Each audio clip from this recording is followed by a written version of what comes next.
Hey everyone, Jason here, founder and co-CEO of mindbodygreen and your host of the mindbodygreen podcast. Look, the conversation on longevity has advanced by leaps and bounds since we launched mindbodygreen back in 2009. And while it's great that there are so many evidence-based recommendations on this subject than ever before, it's become overwhelming and impossible to keep up with them all, so much so it can actually add more stress to your life than improvement. This is why my wife and co-founder Colleen and I set out to cut through the noise and answer this question when we began writing our new book over 2 years ago called The Joy of Well-Being, a practical guide to a happy, healthy, and long life. Practical being the key word here. Now, in this book, we've taken 14 years of our insider knowledge, leveraging all we've learned from the best experts in the world and the latest and greatest science, and distilling it down to just the most practical info. Essentially, we've done the legwork so you don't have to. We're confident that we can get you to 80% of your maximum well-being and help you maximize joy at the same time. If you're a fan of mindbodygreen or interested in longevity, I know you're going to love this book. So go to thejoyofwellbeing.com or to Amazon or your favorite book retailer to order your copy today. Thank you so much. If you're scared of something, make yourself do it. You don't have to do it in the big way. You don't have to get on stage in front of 1,000 people tonight, but stand up in front of 2 or 3 people and practice speaking. Learn what it feels like to feel that adrenaline rushing in. Understand what it's like. And the next time, it won't be so bad. And then just keep doing it. And that's like anything. Exercise, just writing a book. I mean, even things like that. I mean, it takes time. One word is easier than thinking about writing an entire book. So start small.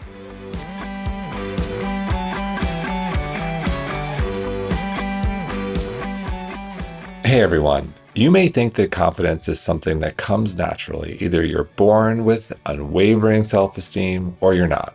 But according to today's guest, Lydia Fenet, that couldn't be more false.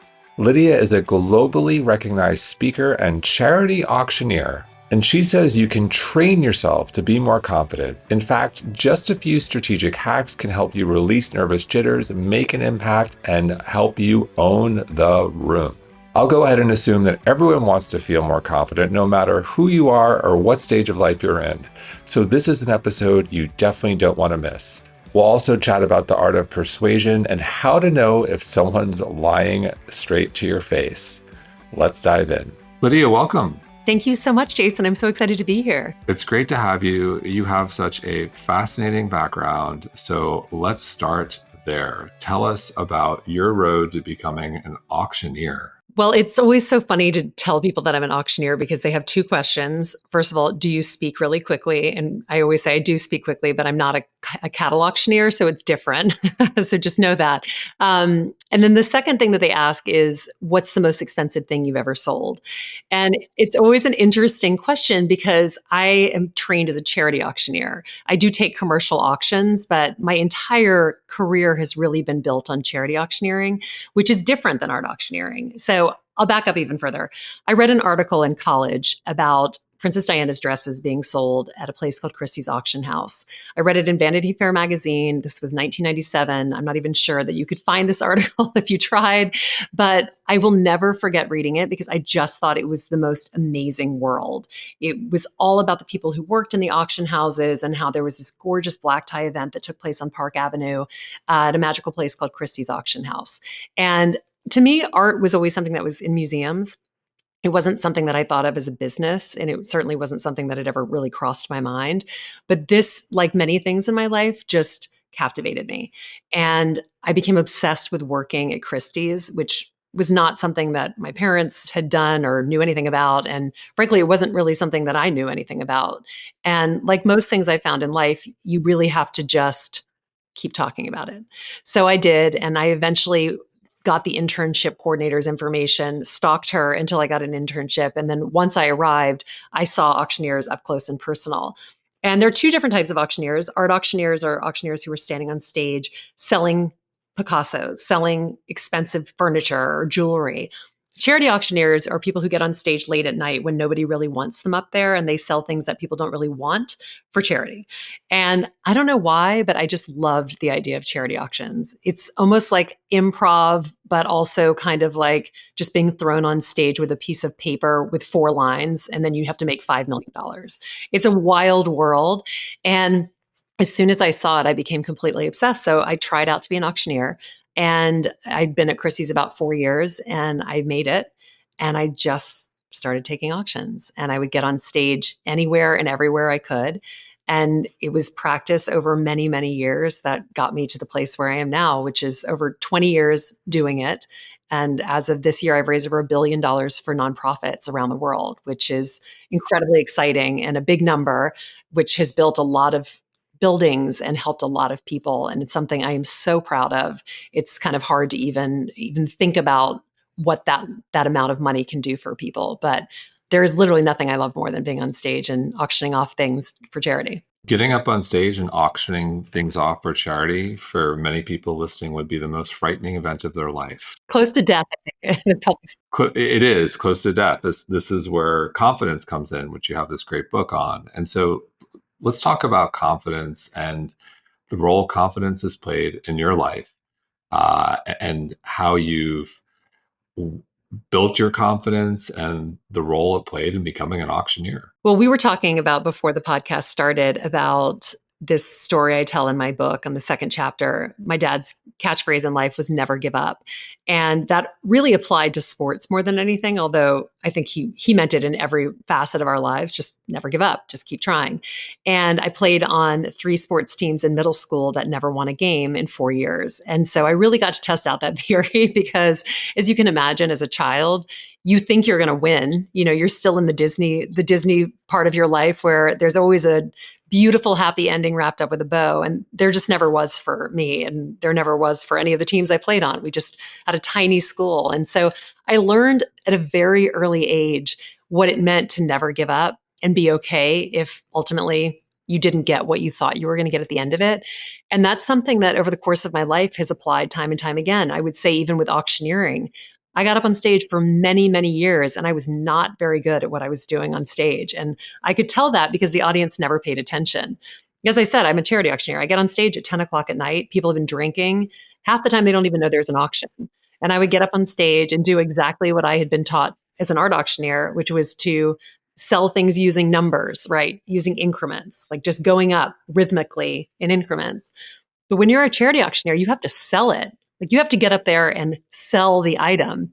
Like a puppy that nobody wants at 11 o'clock at night. Like, what are you going to say that's going to make somebody buy that puppy at 11 o'clock at night? Hopefully, lots of wine. But also, there can be other tricks that you learn because it didn't work the time before. So I think that confidence is something that just happens because you put yourself out there time and time again. And you realize it's not always going to be the way you think it's going to be, but you're okay with that. And you're strong enough to keep going back to the well. So how does one, when I first read your book, it's very top of mind as we have two little girls, children. And I think if you're a parent, you're saying, all right, you want your kids to be a lot, confident, kind children and later adults. How does one build confidence in our kids? You let them fail. You don't do everything for them. You don't get in front of them and clear the way so that their life is perfect because that's not life. I mean, I can say this, I'm in my 40s now. Life is not perfect. Things go wrong. Things that you could never foresee in life go wrong. What are you teaching your children if you're teaching them that life is perfect? You're not teaching the way to live because they'll never have the coping skills when things go wrong to believe enough in themselves. I remember one of my children, actually, all of my children attended a school and it was part Montessori. And the woman who started the school used to say that you should never do for a child what a child can do for themselves. And I think in this age and in the way that we've been taught to parent or that we think we're supposed to parent, it's always about providing more and more and more for our kids, doing more and more and more for our kids. And I'm seeing a lot of my friends now, I'll hear my kids say, "Oh, I'm really bored." I'm like, "Great. It's great to be bored.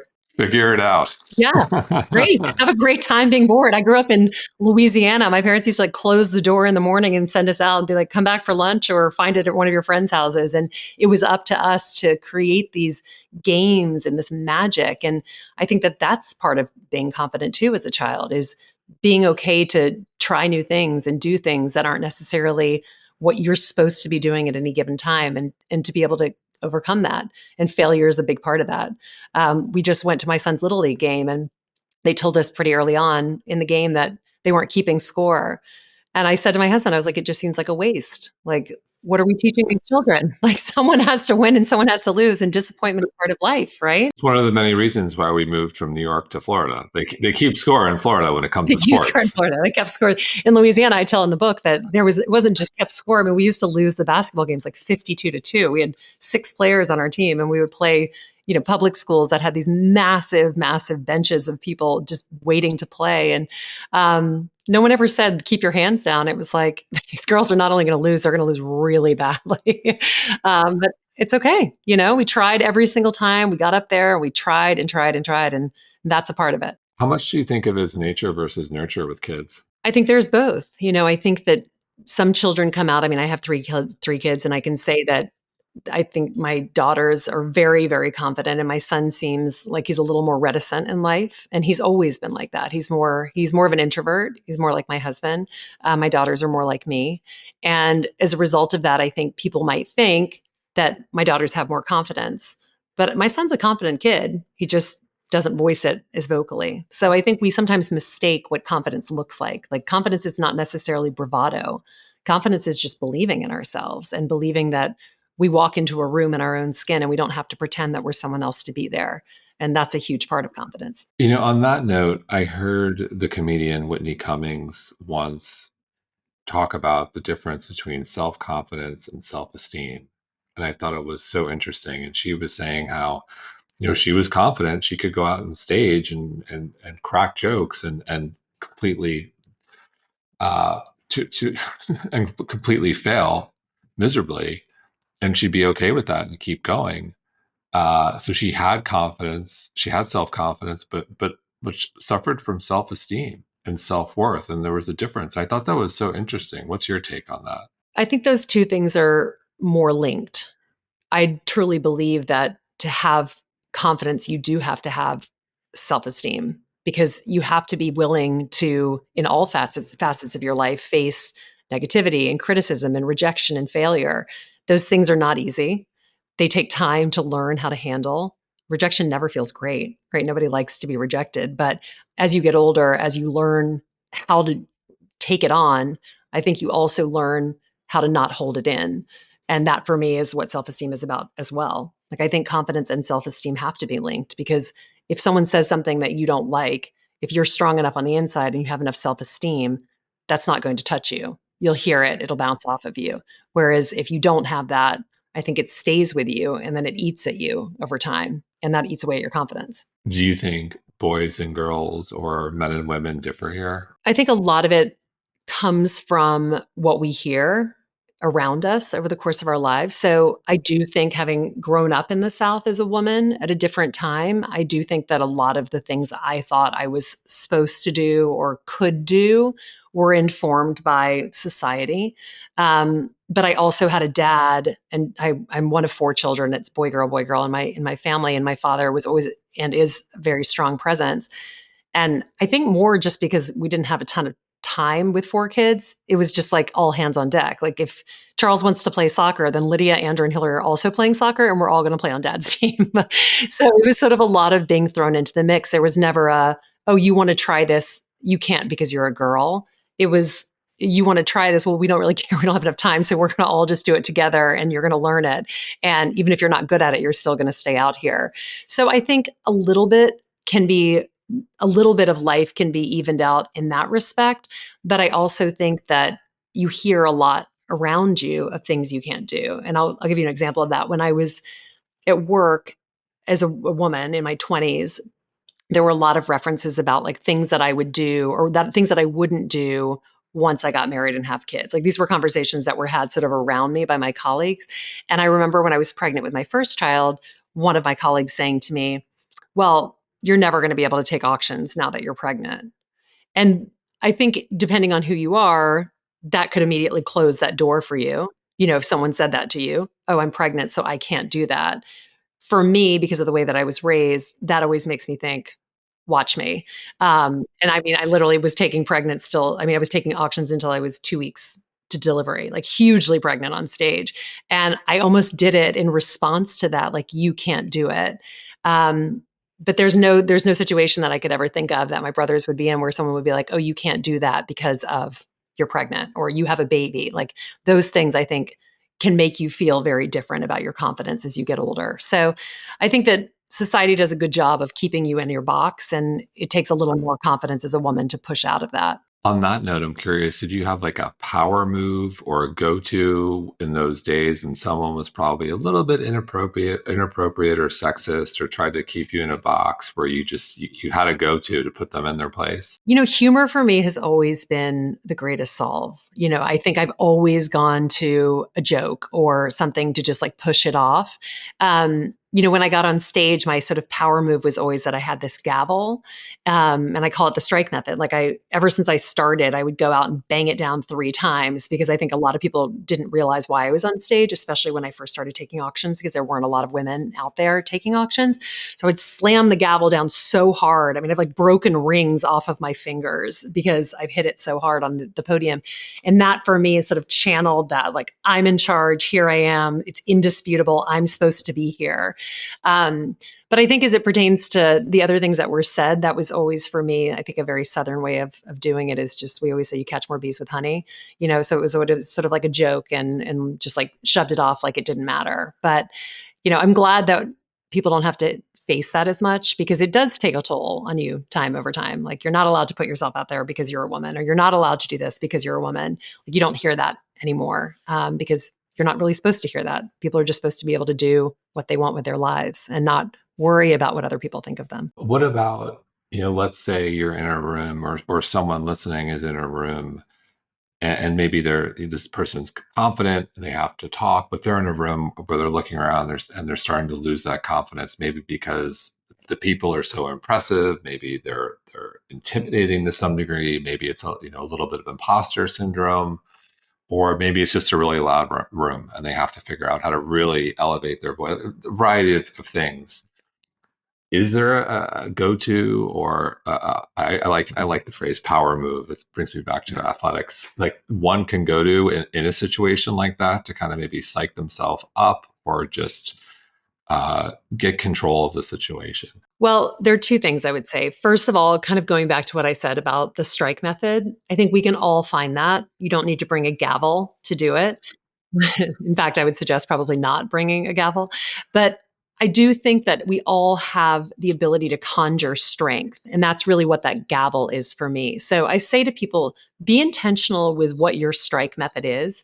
Think about what it is that makes you feel powerful. Is it something you say to yourself? Is it a movement that you do? I have a friend who, after she read my first book where I talk about the strike method, she says that every time that she has a Zoom, she puts her hands under the table before she starts a presentation and taps it 3 times as if to say, here we go. Um, I think the most important part too is like whatever that mantra is, just remember you should never walk into a meeting or a presentation without having lined up the first sentence of what you're going to say. Because that's where people really fall short. And, if you see a nervous public speaker, it's often because they haven't really thought about what they're going to say. They think about the presentation, but they don't think about that connecting line. So for me, it's always gavel down 3 times. And then I say to the audience, good evening, everyone. My name is Lydia Fenet. I'm so delighted to be here this evening. And then I usually throw in a joke. But that first sentence for me, it doesn't matter what is happening in the room. It doesn't matter if people are breaking plates or people are falling over. I can always say it the minute that gavel hits, and it puts me at ease immediately.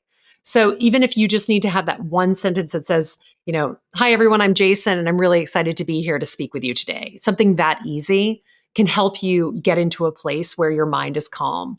Because the interesting thing about public speaking is you're coming into a place where everything, all your nerves are channeled into that one sentence.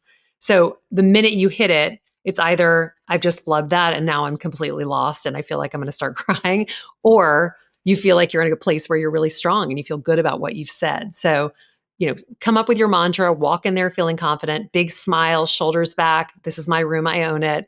Say what you're going to say, and then just keep going. So getting to that point, how does, so I'll take a step back. So we talk a lot about health on this podcast and things that are easy, relatively easy to measure. I can measure my heart rate right now. I can go do my blood work and do all sorts of testing to get some sort of sense of how I'm stacking with regards to my health. This one's a little bit trickier if one's listening.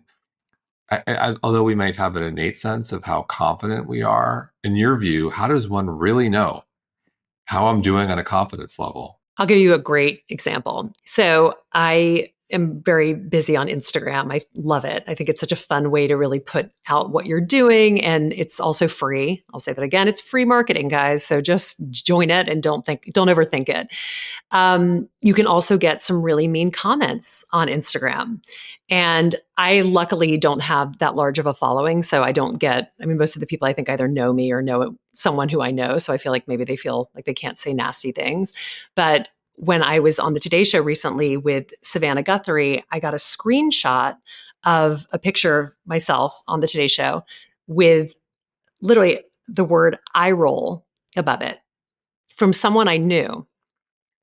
So the interesting thing is that would have 5 years ago put me in my bed crying for a day because I would have been like, I can't believe this is what she thinks of me. Obviously, she's sending it to someone else who knows me. So these people are talking about me behind my back.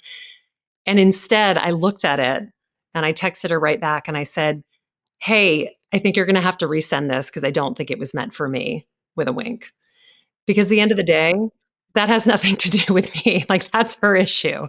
It's cool to be on the Today Show with Savannah Guthrie any way you look at it. And that to me, I actually called my sister afterwards and I said, I talk about claiming your confidence. And now I know that I've fully claimed my confidence because it didn't even raise my blood pressure. I was like, oh, that's just jealousy in its most nascent form. And that has nothing to do with me, period. You bring up Instagram, and this is one I struggle with. I hear you. It is a tremendous platform to connect with people and expand your reach in a way that is unprecedented. On the other hand, specifically to that platform, it feels like a black hole. It can be very vapid. I hope it disappears by the time our daughters are old enough to potentially, well, old enough to have a phone, which means when they're 18. Yeah. Good luck with that. I don't know. We're going to try our best there. The oldest one's 6, so we got some time. Look, I think we live in a superficial culture, unfortunately. You hear about attractiveness. Attractiveness definitely plays a role on Instagram. I think it's unfortunate, but it's real. What role do you think attractiveness plays in confidence? That's a great question. I think attractiveness plays a role in confidence if you're confident in yourself. If it doesn't, then it completely eats away at you. I mean, I was literally talking about this with a friend of mine past week. I was down in Florida and she was talking about an influencer who she knows very well, who's plus size. She has an incredible platform, almost a million followers. And I follow her and I said, it's got to be hard because you see some of the comments on there. And she said, yeah, but she's so confident. Like she's so confident in who she is. And because she puts this out there, it makes her feel more confident because she owns who she is. And so I think we all have to understand that you have to find yourself attractive. You have to like what you see in the mirror. That's what's important. And social media is just, if you can take that and forget it and remember that it is a highlight reel, if nothing else, then you can take away from that what you will. But whether or not attractiveness plays something in confidence, like I've always believed that you have to feel attractive. You have to feel confident. It's not about what other people think of you. And until you forget what other people think of you and stop thinking about that, you're never going to feel confident, attractive or not. I mean, I have friends who are so beautiful who have absolutely no self-confidence. I have friends who have literally, I would not describe them as conventionally beautiful and whatsoever, who have more confidence than anyone you would ever meet. I think it all comes down to what's within. Right. I agree. I agree. I want to come back to failure. I think this is interesting. There are, you take two people and they may be on the same team, for example, and that team loses and loses, and the other person rolls with it, is upset they're losing, but doesn't give up and goes on and eventually wins. And then the other person just is crushed and just complains, becomes part of the narrative, the victim. I remember personally, I played all sports and I played basketball in college. And when I first got to Columbia, we lost a lot and it was brutal. We won later, but my coach would say, you have to, it's so easy. It's easy to win. It's very difficult to lose as a team and keep fighting. And you have to be very careful. In his words, it was like the narrative. Is this going to be acceptable? Is this going to be part of the narrative? So, on one hand, you want to be upset, you want to be slightly angry, you want to come back and win, but you don't want to point fingers, you don't want it to become your identity. And I learned a lot because eventually we did win. Um, but I think culturally, where we are today, kind of think being the victim can play a little bit on social media specifically, can become part of the narrative. So let's spend some time on, I guess, is a couple part question. What separates, if failure is critical? You had your dad in your ear. Don't give up. Don't give up. How should we rethink failure, and how do we avoid letting ourselves fall victim to the the the, the victim narrative? Well, I think we all can choose to be a victim. I talk pretty openly in the last chapter of my book about being in a pretty horrific car accident in October of 2021. And, I fractured my spine. I broke 7 ribs. My children had broken bones. My husband shattered his left wrist. I mean, it was about the worst nightmare you could imagine having. And I remember someone saying to us afterwards, one of the things that has been so remarkable to see is how that you did not allow that victim mentality to get in. And there was one conversation in particular that I highlight in the book with a friend of mine who sat next to me a couple of days after the accident, after I'd had the first surgery, the internal surgery, but I hadn't had a spinal fusion yet, which was going to be the second surgery. And I was in a crazy amount of pain. And she started to cry and she said, I just can't believe that this happened to you. Like, you have such a good family, you're such good people. And she started sobbing. And my reaction was so fast that it even surprised me. I just said to her, why not me? No one's life is perfect. This is not the way that any of us get to live life. Like, there will be things that test us, some more than others. We can't allow ourselves to fall victim to that and then just sit in a black hole being like, why me? Why me? Why me? Why not me? And by the way, what do I get now? I get the example to show my children what it is like to come back from an injury where I could barely stand up for less than 5 seconds without blacking out from the pain. And I got to show them every day as I walked 1 inch further on that sidewalk to get to the end of a block that I've lived on for many years. And that used to be, an average part of my day walking to the end of the block. I could not even walk to the end of a block when I got home from the hospital. And now we went surfing in January. That is, in my opinion, the greatest way for us to test ourselves and to show ourselves and show other people that you don't have to lie down and take what anything is thrown at you and just say, like, I'm done. We all have the choice to get up and go. When I went down in the hospital to have the spinal fusion, I was downstairs. It was like 1 o'clock in the morning, and I was waiting for the surgeon to come back and get me. And there was a woman who'd been there the night that I was admitted into the hospital, and I came in horrific shape. I mean, they didn't know if I was bleeding out internally. My children weren't even at the hospital yet. We didn't really know what was going on. I was like in and out of shock.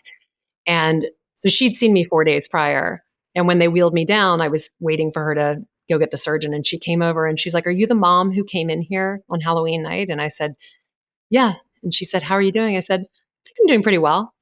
She was like, you don't hear a lot of people who are going in for a spinal fusion talk about the fact that they're doing well. She's like, but I'm going to tell you something.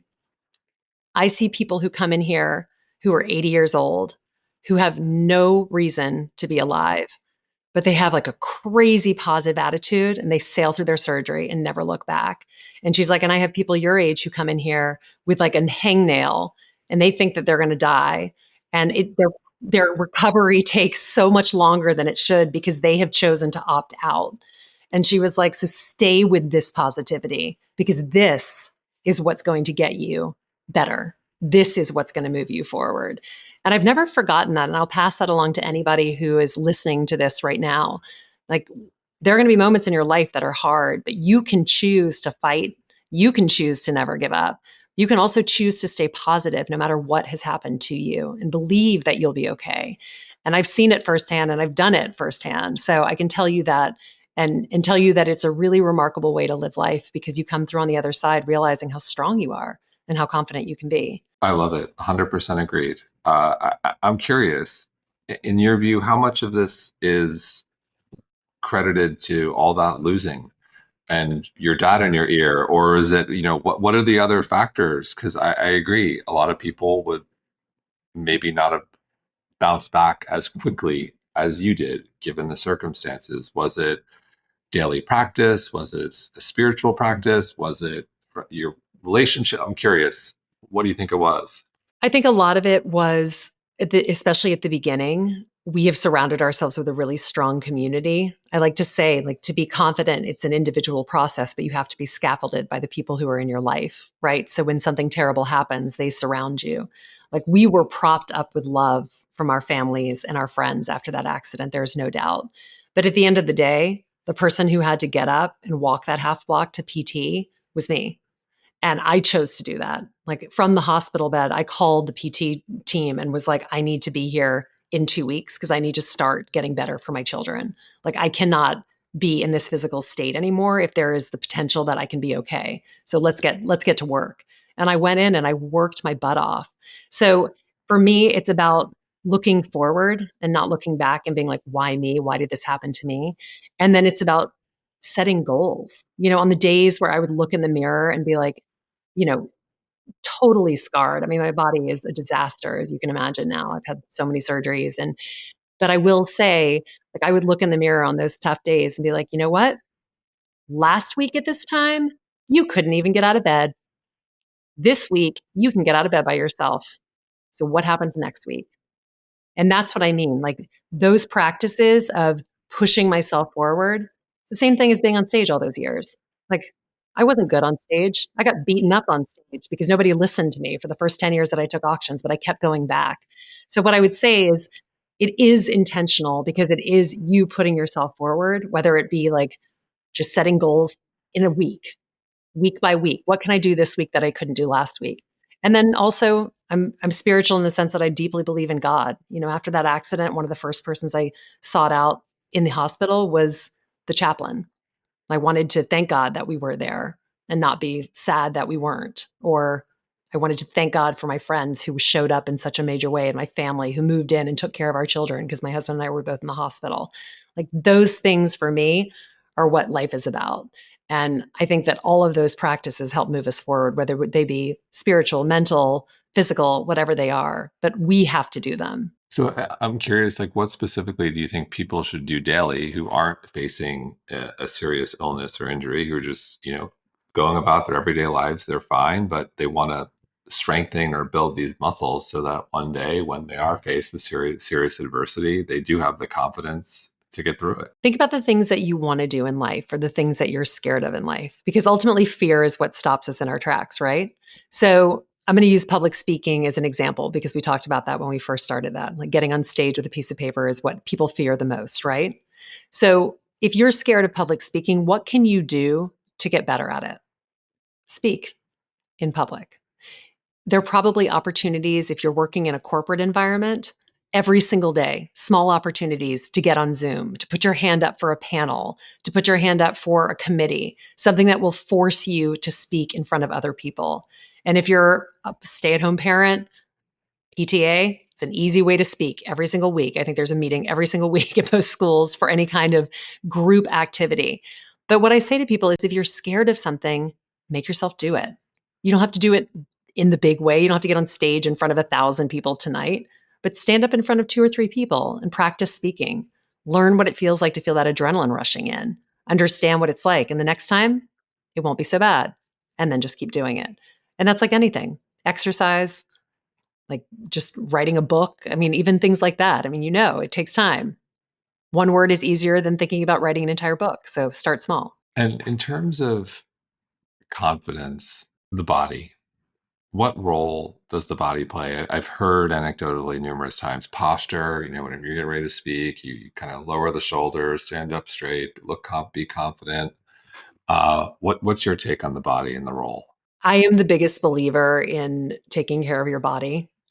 Even without speaking about being confident, just in terms of taking care of yourself, exercise, go for the walks, go for the runs, get on a bike, do something, move every day because it's all connected. It's connected to your mental health. Obviously, it's connected to your physical health. So start there. Think of your body as something that you need, like a car, like anything, to maintain and take care of every single day. So, with that in mind, if you were talking about being confident, when you walk onto a stage, when you walk into a room, some of my easiest tricks are first and foremost, stand up straight and tall. If you're doing any kind of speaking, smile. It's so amazing to me how many times I watch people get on stage and they look so scary and scared. And then breathe, shoulders back, breathe in and out because breath is important. Otherwise, you strangle your voice and it makes you just feel tight. If you have any, like if you're backstage or if you're ever in a place where you want to do public speaking and you're feeling really scared, I like to say that the most important thing to do is kind of move your energy out of your body because it's just adrenaline more than anything. I've seen it with some of the biggest comedians, the biggest actors in the world. I'll go backstage with them before an auction and they're coming on. And it's funny to watch what happens in the minute before you go on because everybody's adrenaline comes in. So people start speaking quickly, or if they're clicking a pen, all of a sudden they're clicking a pen on hyperspeed. When I was trying out to be an auctioneer, I used to flip my hair back and forth. That was my nervous tick. So what I like to do now is if I get really nervous, I'll just bounce lightly on the balls of my feet just to keep the energy moving so that I don't feel like I'm stayed in one position, and wiggle my fingers. Just like get your body flowing. It's the easiest way to get rid of those nerves. And then mentally, the thing to think about, there was this great study that was done years ago where they talked about a study with a guy who was super nervous at public speaking and another person who loved being on stage. And they said to the guy who was really nervous about public speaking, so, what do you not like about public speaking? He's like, oh, like right before I get on stage, I get so nervous, I get sweaty, and everything's shaking, and I feel terrible, and all this stuff. And they said to the other person, so what do you like about being on stage? He's like, oh, the minute before I go on stage, it's that rush, it's that like shaky adrenaline that I get. And I feel kind of sick, and I know it's the same thing, right? So you bring the energy you want from the room. I get on stage late at night. If I get on stage and I look tired, the audience doesn't pay attention or they just look tired too. I get on stage like I've just won the Price is Right every single time I get up there. I'm like, good evening, everyone. I am so excited to be here. And I can tell just by looking at you that you do not feel the same way. And everybody's got to get on the joke. How much of it I've always been curious about public speaking. You always hear is people ask immediately, do I like this person? How important is likability, that smile, the energy, and versus I really love every word that's coming out of this person's mouth. Like, do I connect with them? Do I like them? Yeah, well, I think it's a lot easier when the person who's on stage looks like they're having fun. I'll get that a lot when I get off. People are like, "You look like you're having so much fun." I'm like, "I am. I had a great time." Sorry, you guys don't have any cash left, but man, did I have fun on stage. So, what I would say to anyone who does public speaking is, yeah, the first fear is that people don't like you when you get on stage. Well, guess what? If they don't like you, you don't ever have to see them again. It's probably an audience of people you don't know anyway, so don't worry about it. But second of all, give them the likability factor from the minute you get up there. A smile is never going to kill you. And again, just put yourself in there in the shoes of someone sitting in the audience.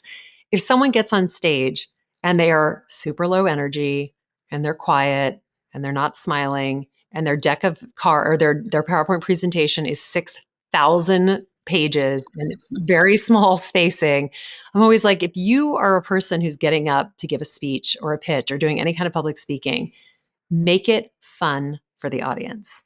Tell them a story. Sales is about storytelling. Public speaking is about storytelling and bringing people into the world that you're creating from stage. It's not about you talking at them. It's about you having fun with them and making them have fun, no matter what the presentation's about. Is there a joke you go to when you can't find one that's appropriate for the setting that you have a go-to joke? Well, what I always say when I'm on stage, because I'm also a keynote speaker. So, sometimes I'm doing a speech at 8 o'clock in the morning and everyone's tired and I'll make a joke and no one laughs. And I'll be like, hey guys, I don't know if you know this, but that was a joke. It's okay. You can laugh. You're fine. You'll be okay. I know it.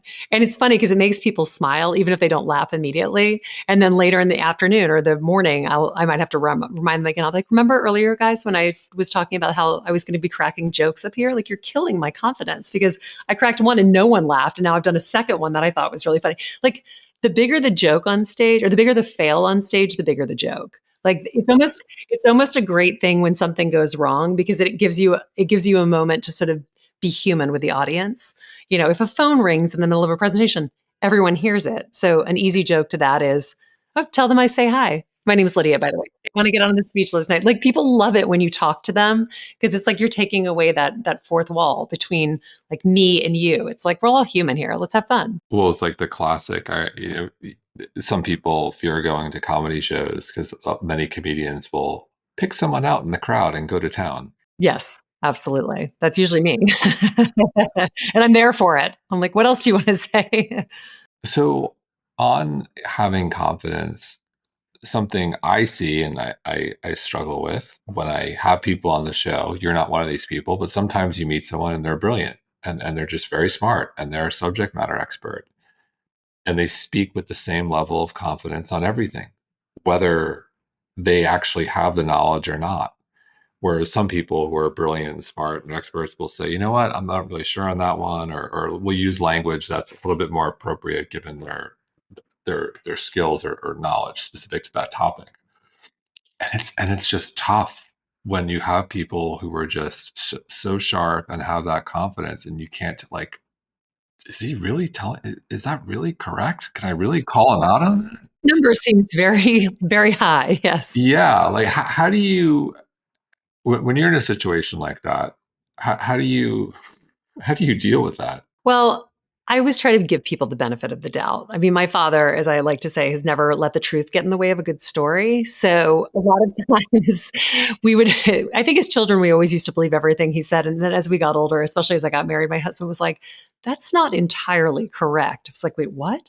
Yeah, people who say things with a lot of authority can be a little intimidating sometimes. And, I think at the end of the day, it's their story to tell. If they don't get it correct and it isn't going to harm anyone, you know, I think you can let it go. If it's something that they're saying that you think is fundamentally wrong and people are listening to the conversation and are going to be taking that and it's going to be hurtful or harmful to them, it might be worth correcting. A quick Google search. But there's something with confidence, without we don't do politics on the show, but there have been politicians known to do this where they're up on stage and they just have so much confidence and some of the things that come out of their mouths are just flat out like untrue. And people don't seem to care. It's just the confidence and the bravado and the crowd's cheering. And I get that politics is its own beast, but do you think many people are more captivated by energy and enthusiasm than what's actually coming?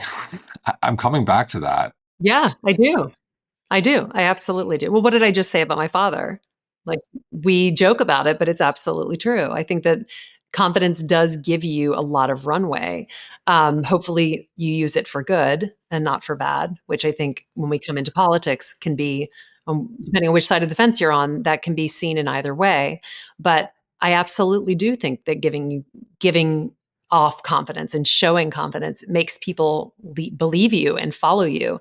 And that is one of the benefits of being a confident person. But again, I think you have to use that in the best way you can because a lot of people don't have the confidence that they want to have in life. And if they see someone with confidence, they go to you to try to figure that out. I mean, I wrote Claim Your Confidence because there were so many people who asked me that question, right? I am a confident person. And so during the Q&As for The Most Powerful Woman in the Room Is You, there was always someone who wanted to ask me about confidence or imposter syndrome. And ultimately, that's why I started writing the book, because I do see it as an issue that a lot of people don't have it, especially post COVID, especially young girls and young boys in this world of social media. Can you, last question on the misplaced confidence? I'm just kind of fascinated by it. Given your expertise and experience, can you spot it? I have a really good sense of people who are not telling the truth. I don't know what it is. I don't know if it's because I'm a very confident person. That's the next question. What is it? How do we know? It's honestly, I'll tell you what it is. What I've always found is if someone is not telling you the truth, their eyes are shifting because they're searching for an answer to a question that they don't have at the tip of their tongue.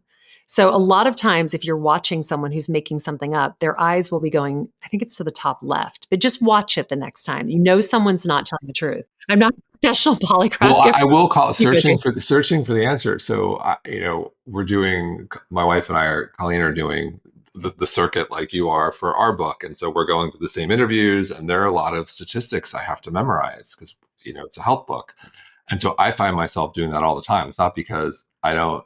I'm lying, but I have to go search for, okay, which study is this? Okay, it's the 45% and 25%. And so I find myself doing that all the time. That's interesting. Yeah. Yeah. It's definitely, you're searching for something. But luckily, as I said, since you're a confident person, you're searching and you're going to use it for good and not for evil. But I really can tell. Like I can be in a conversation with someone and ask them a question point blank. And I'm like, you are absolutely lying to me right now. And I can tell. Is it usually like the eye shifting or a tick or something, a movement? Very small. It's usually eye shifting and then it's something in the face. It's like maybe their lips kind of change. I can't explain it, but I can tell you almost immediately if someone is not telling the truth, including my children, which is very Oh, helpful. that's very valuable. Yeah. Yeah. Interesting because my third child is very good at not telling the truth. And sometimes I'm like, wait a second, I really can't tell. So I'm going to have to hone that skill even more, I think. So you mentioned children and Zoom and kids and how important this is. Seems like they're fundamentally different building confidence in real life in a real world situation versus what we're doing right now on a laptop. Do you think, well, I think I know the answer to this, but I'll ask it anyway. Can you one seems easier than the other? Yes. One seems easier than the other. Absolutely. Absolutely. I would agree with that. And are there, something I remember reading, I think it was in the Wall Street Journal, how in the world of Zoom, although I know people are going back to work, there were, people had, were spending more time on makeup or everything above the shoulder, like trying to build even procedures. Like I think there was a boom in plastic surgery, certain procedures that were very heavy on the face versus the rest of the body. Um, and but it's a completely different ball game building confidence while we're doing this. I think they're different versus in real life, face to face, standing next to someone. Yeah, absolutely. It's interesting, the Zoom culture. One thing that I often say to people when I have only met them on Zoom is I'm 5'11". I'm very tall and I'm always in heels. So being tall has kind of always been my thing. I've been tall my whole life. I love being tall. And it's a really interesting thing because I tell people, I'm like, by the way, when we meet in person, I just want you to know I am a giant. And they're like, oh my God. And the couple times that I haven't told people, people are like, can't believe how tall you are. And I was like, I know, it's kind of part of who I am. And it's an interesting part of life because that's what Zoom takes away from us. It takes away from the fact that someone is very petite and compact or someone is very large and therefore as a result of that, doesn't do X but does this. And I think a lot of times, especially with Zoom during COVID, you would learn a lot about people and they'd be telling you the story of, something that they did when they were a child and it made no sense until you met them in person. You were like, oh, now I get it because of X. So when I tell stories about basketball and volleyball, people are like, oh, that's because Lydia is so tall. This makes more sense now. You would never hear me tell a story about being a gymnast because I don't have any of those stories because I grew out of that, I think, by the time I was 10. So that was never a sport that I was going to be able to play. And I do think that that's a large part of life these days. Like we have to tell the story of who we are. And a lot of times it's a lot harder in person than it is on a Zoom camera. Well, you're speaking to 6'7" and Colleen, my wife, is 5'11", so you're speaking our language. I feel like this is a separate, we will have a separate podcast called Being Tall because that's another part of life. There was one time I was in college in New York at a bar, and there was I guess there was maybe this is a thing now. I totally forgot about it because it's been, I don't know, 25 plus years. There was like a tall club, and it was like a meetup. It was, the men had to be over 6'2", and the women 5'10". It's amazing. I did not get the call for that. And I was there with my friends. They're like, "Do you want to join?" I'm like, "What? What do you like? This is a thing?" That is really funny. I actually had a very similar moment in my career where a woman on my team was quite tall as well. She was almost 6 feet tall, and we went into a meeting, and this gentleman was pitching his company, and he was probably 6'8" or 6'9". He was quite tall, and about halfway through the conversation, we kind of wrapped up what we were going to talk about. He's like, "So, have you guys always been tall?" And then we ended up talking about that for longer than we did about what we were talking about with him for his business.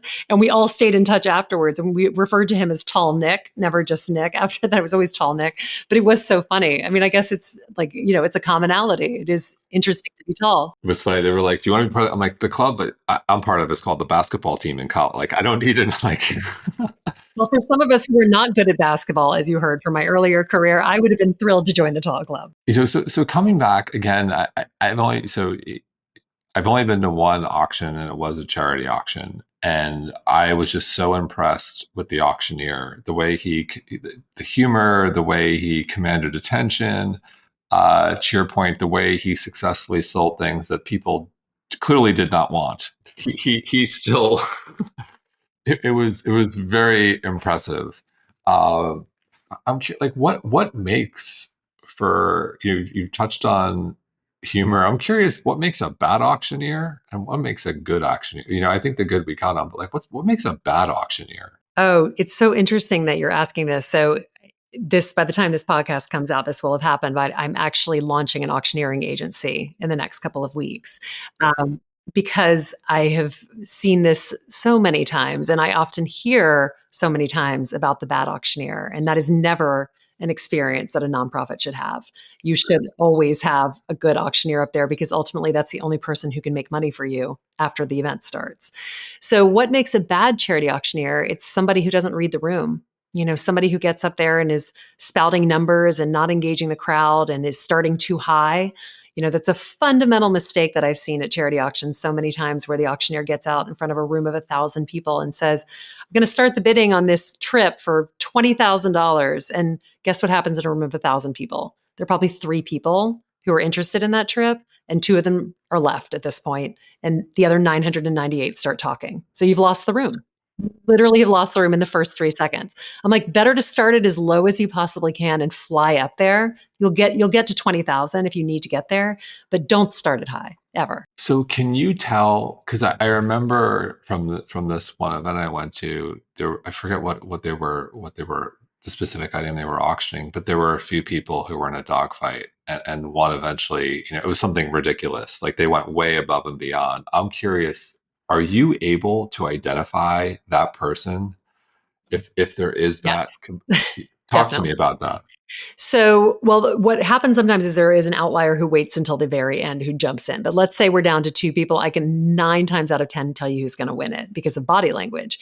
What happens is people will be going for it, and then one of them will start to sort of like hesitate. So I'm gonna say 20,000. Charity auctions rarely reach this level in New York, but let's just pretend it's 20,000, and we get to the end. There are 2 bidders, $20,000 to the gentleman on my left. We're at $20,000. Sir, would you like 21? And I see the gentleman who's at 21 or the woman who's at 21 hesitate, which to me means they're going to stop. So my job now is not to worry about the bidder who's going to win. My job is to push the underbidder so that the bidder will keep going. And that's done by calling out certain things, reminding them of anniversaries and birthdays and parties and things that they may not necessarily remember that they're going to need to buy for. And, oh, did I mention the nonprofit that we're raising money for? And how great will it be when you're in this gorgeous house in Mexico that all of these kids are also going to get school lunches as a result of that bid? pushing and pushing and pushing. And then eventually, hopefully, getting it up 3 or 4 more bids until that person drops out and you've raised another $10,000. So essentially, I think you're touching on now the psychology of persuasion. It is. Absolutely. How do you get there in your everyday life when, whether it's your colleague or a spouse or a friend or a child, when you know, unfortunately, you have to, not that it's a bad thing, but sometimes you just have to flat out try to persuade someone. Yeah. I think persuasion, I go back to you catch more bees with honey. I mean, my life is a series of no's that I can turn into a yes simply because I just keep asking the question in different ways with a smile on my face. You know, in charity auctioneering, the sky is always blue. There's never anything negative, there's never anything bad. And I truly believe that that's the way that I approach most things in life. Someone's like, "Oh, you can't do that." I'm like, "Well, I can't do it right now, or I can't do it in 30 seconds." And then that'll make them laugh. And then there's an entry point. I'm like, "Can I talk to you about why I can't do that right now? Would you mind just answering that question for me?" And then asking the question a couple of different ways until I get the yes. A lot of times people can be persuaded because no, unless it's a hard and fast, like, shoplifting is a no. Like you can't shoplift, period, end of sentence. But there are 30 other things that you can do that you might possibly be able to do if you can shift the person's thinking. Like, oh, you can't do this at this time. But why? Why is it this time? Is that like a hard and fast rule, or did we kind of make this up? Like, could I just come in? I know it's 5:58 and you close at 6, but I'll be super fast, like crazy fast. Like you've never seen anyone so fast. And then they're like, okay, I can't handle this anymore. Just come in. You see what I'm saying? That's a good one. The store is closing. What about the speeding ticket? Oof, speeding tickets hard, honestly, because I've always been taught to be very respectful of the law. My dad was a lawyer. I did try once to get out of a speeding ticket. It did not work. I just told the gentleman I had to go to the bathroom really badly. And he's like, "Well, I'll follow you to the gas station." And he did. And when I came out, I had a ticket. So luckily, I've only received one ticket in my life. And then my father was so upset that I've never done it again. So I learned that lesson. He took my car away. That was how upset he was. So.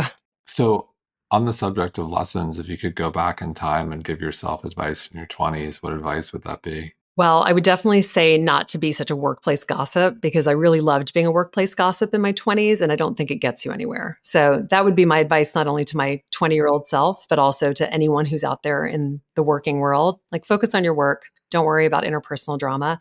In fact, the best thing you can do if you're working in an office is be friends with everyone and don't try to take sides, because at the end of the day, sands always shift and you never know who's going to get to the next promotion first. So it does not behoove you to become like a warring faction in a corporation. That is a straight road to failure. But also, I would say to myself, just care less. Like, I wish the person who, remember when I told you about the eye roll on Instagram? I wish that I'd been able to have that reaction 20 years ago, because there were so many things that were said over the course of my career that I just took to heart and they just wounded me so deeply. And now I'm like, it's just part of what it is. It's part of the journey. And in closing, for anyone listening who's saying, all right, need to work on my confidence, one, I'm going to go buy your book, which I encourage everyone to do. What are the, say, three things someone should do in their everyday life to work that muscle? Well, first of all, believe that you're worth it. That is the first thing. Like, you have to believe that you deserve the life that you want to live, that it's not up to anyone else. The second thing I would say is start doing things that make you uncomfortable. Like I say, it's a chapter in the book. Get comfortable with the uncomfortable. Like, try things that you are scared of. And if it doesn't work out, it's not that deep. It's your life. Things don't always work out. Just keep trying. And the third thing, more than anything, is believe in yourself more than anybody else around you. Get yourself great friends who support you, surround yourself with amazing people, but know that you're the only person who's really going to be able to be confident if you believe in yourself. Well said, Lydia. Thank you so much. Yeah, my pleasure. Thank you so much for having me on, Jason.